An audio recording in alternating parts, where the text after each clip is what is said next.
Now at 5, a popular local beach preparing for the summer crowds. What a new rule means for people heading to Sauvie Island next weekend. Plus, an intense scene early Sunday morning after a large section of train trestle goes up in flames. I'd say the concern for that fire spreading was very, very high. And bigger and louder than ever. Love to see what Beaverton has to offer each year. How people across the country and here in Oregon are wrapping up Pride Month celebrations. And we begin tonight with breaking news out of Coeur d'Alene, Idaho. Deputies believe at least 2 firefighters are dead after being ambushed by a shooter. Now, this happened as crews were responding to a brush fire this afternoon. A press conference just wrapped up, but the Kootenai County Sheriff said the shooting is still active. Multiple firefighters and law enforcement personnel are actively being attacked by snipers. 2 people believed to be firefighters are dead, according to the sheriff, who says he anticipates more casualties as potential victims come down the mountain and arrive at the hospital. We'll keep you posted as more details come to us. And thanks for joining us here at 5. I'm John Adams. Our top story: if you are planning on heading out to the beaches at Sauvie Island this warm holiday weekend, make sure you have your parking permit and pass ready to show. Our Celine Stevens joins us live from the waterfront to break down the new pilot program for us. Celine. John, so the wildlife area parking permit has been around for years, but starting this 4th of July, if you plan to park your car at these beaches, you're going to need a Sauvie Island beach pass. Now, they're free and only for weekends and holidays. This is all due to an overcapacity of vehicles that threaten habitat, wildlife, and public safety. I think it's a wonderful thing. That's going to create a lot of chaos. Opposing opinions about the new pilot program for parking at Sauvie Island beaches.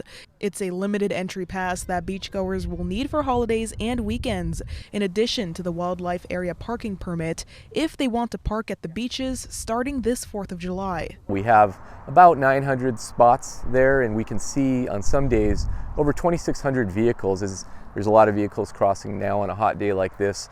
The Oregon Department of Fish and Wildlife says problems with double parking on dry, grassy areas that can start a fire, and the need to keep the roads clear for emergency service vehicles make this pass a necessity. Last year there was a fire that blocked part of Reeder Road, and we had to direct a lot of people on some of our other roads to get them safely off the area.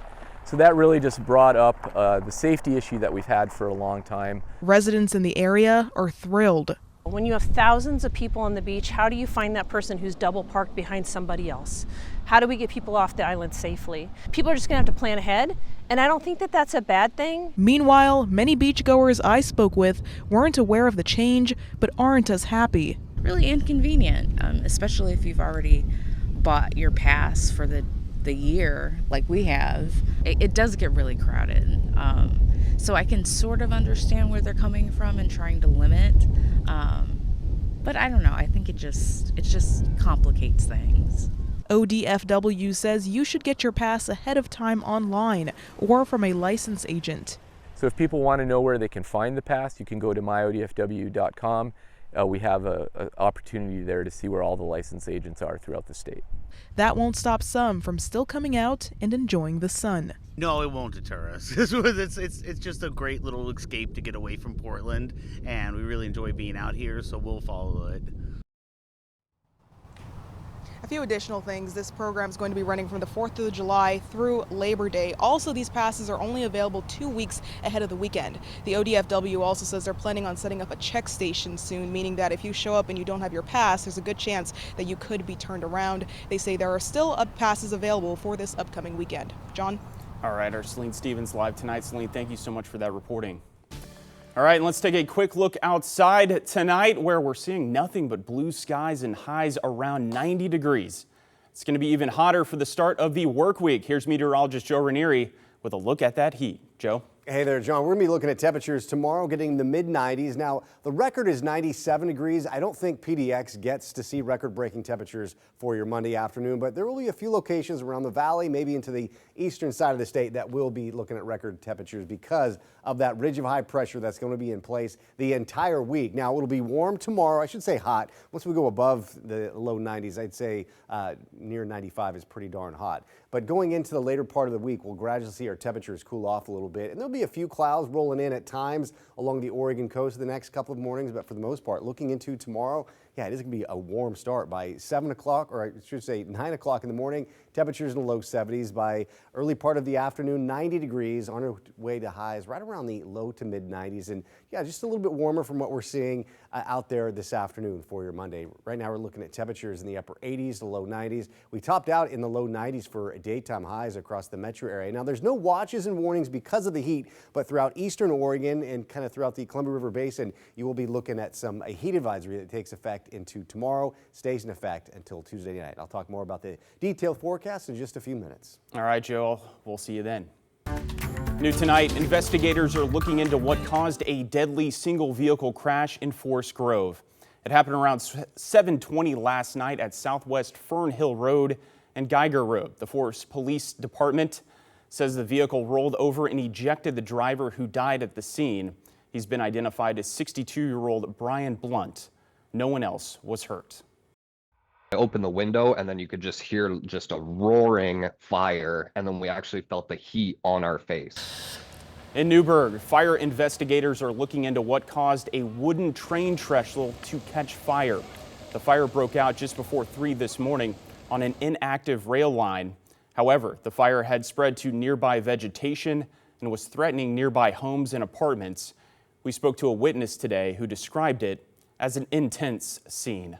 The entire trestle was ablaze. I mean, and this is a bridge that was probably built out of these old pitched timbers, and it just went up like a matchstick. It was, frighteningly impressive. Is that weird to say impressive? But yeah, it was something to behold.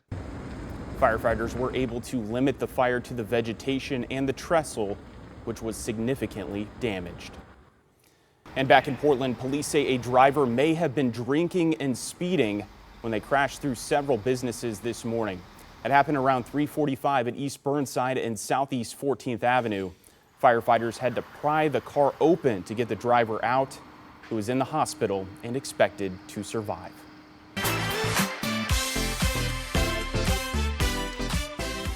Major cities around the U.S. are wrapping up their Pride Month celebrations with rainbow parades and marches. It was the last weekend of Pride Month, and celebrations called for one last hoorah today. Cities like Minneapolis, Chicago, San Francisco, and New York were only some of the Pride parades that took place in the nation. These celebrations are a mix of day-long street parties, parades, and protests. They come days after the 10th anniversary of same-sex marriage being recognized nationwide. In the Portland Metro, the city of Beaverton recognized the legalization of same-sex marriage in Oregon with free weddings and vow renewals. It was part of the city's Pride Parade and celebration event today, featuring entertainers, crafters, and many community groups. The city said it expects this 8th Pride in the Park to be its biggest one yet. A few years ago, it was very short and very brief, but in the past couple years, it's grown and grown and grown, and now it feels substantial. There's such a large gathering of school kids sharing in this event, and it's great. You see little boys in tutus and girls in Superman costumes. It's just about expressing yourself, and that's what's nice. Well, events are wrapping up around the country. Portland's main Pride celebration doesn't start until July 19th. Thousands lined the streets of Seattle this afternoon for that city's annual Pride Parade. This year's theme was louder. Nearly 250 groups, nonprofits, businesses, even our Seattle sister station entertained the crowd for hours through the heart of downtown Seattle.